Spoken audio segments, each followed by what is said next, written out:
లైఫ్‌లో ఒక్కసారైనా బీచ్‌కి వెళ్ళాలని చాలా మంది అనుకుంటారు. కానీ మీరు ఎప్పుడైనా గమనించారా? అన్ని బీచ్‌లు ఒకేలా ఉండవు. బీచ్‌లో ఉండే ఇసుక రకరకాల కలర్స్‌లో ఉంటుంది. అసలు ఇసుకకు కలర్ ఎక్కడి నుంచి వస్తుంది? ఇసుకలో ఎక్కువ పార్ట్ క్వార్ట్జ్ ఉంటుంది. నిజానికి క్వార్ట్జ్ ట్రాన్స్పరెంట్ కలర్‌లో ఉంటుంది. కానీ దాంట్లో ఇంప్యూరిటీస్ కలిసినప్పుడు దానికి ఆ యెల్లోయిష్ బ్రౌన్ కలర్ వస్తుందన్నమాట. ఒకవేళ ఎలాంటి ఇంప్యూరిటీస్ లేకుండా క్వార్ట్జ్ అలాగే ఉండిపోతే ఆ బీచ్ వైట్ కలర్‌లో ఉంటుంది. ఆస్ట్రేలియాలోని న్యూ సౌత్ వేల్స్‌లోని హైమ్స్ బీచ్ దీనికి ఎగ్జాంపుల్. వైటెస్ట్ శాండ్ బీచ్గా ఇది గిన్నీస్ బుక్ ఆఫ్ వరల్డ్ రికార్డ్స్లో చేరింది.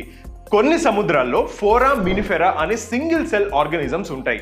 వాటి చుట్టూ pinkish red colour calcium carbonate shell ఉంటుంది. ఈ జీవులు చనిపోయినప్పుడు వాటి షెల్స్ ఒడ్డుకు కొట్టుకు వస్తాయి. దాంతో అక్కడ ఉండే ఇసుక పింక్ కలర్లోకి మారుతుంది. ఇక ఇసుకలో ఐరన్ ఎక్కువగా ఉండే మినరల్స్ ఉన్నప్పుడు అది ఆరెంజ్ కలర్లోకి మారుతుంది. వాల్కెనోస్ నుంచి వచ్చిన లావా వల్ల వాటికి సమీపంలో ఉండే బీచ్లలో ఇసుక రెడ్ కలర్లో ఉంటుంది. ఒకవేళ ఆ లావాలో ఆల్విన్ అనే మినరల్ ఎక్కువగా ఉంటే బీచ్లో ఇసుక గ్రీన్ కలర్లోకి మారుతుంది. ఇసుకలోని క్వార్ట్జ్లో మ్యాంగనీస్ గార్నెట్ కలిసినప్పుడు అది పర్పుల్ కలర్లోకి మారుతుంది. Bluish grey colour lime stone, dark greenish volcanic green stone particles ఇసుకలో కలిసినప్పుడు అది చాక్లెట్ కలర్లోకి మారుతుంది. ఇసుకలో బాసాల్ట్ మినరల్ ఎక్కువగా ఉండటం వల్ల అది బ్లాక్ కలర్లోకి ఉంటుంది. ఇక ఆస్ట్రేలియాలోని క్వీన్స్ ల్యాండ్లో మల్టీ కలర్ బీచ్ కూడా ఉంది. దీనినే రెయిన్బో బీచ్ అని కూడా పిలుస్తారు. ఇసుకలో ఉండే ఐరన్ ఆక్సైడ్ వల్ల ఆ కలర్స్ దానికి వస్తాయి.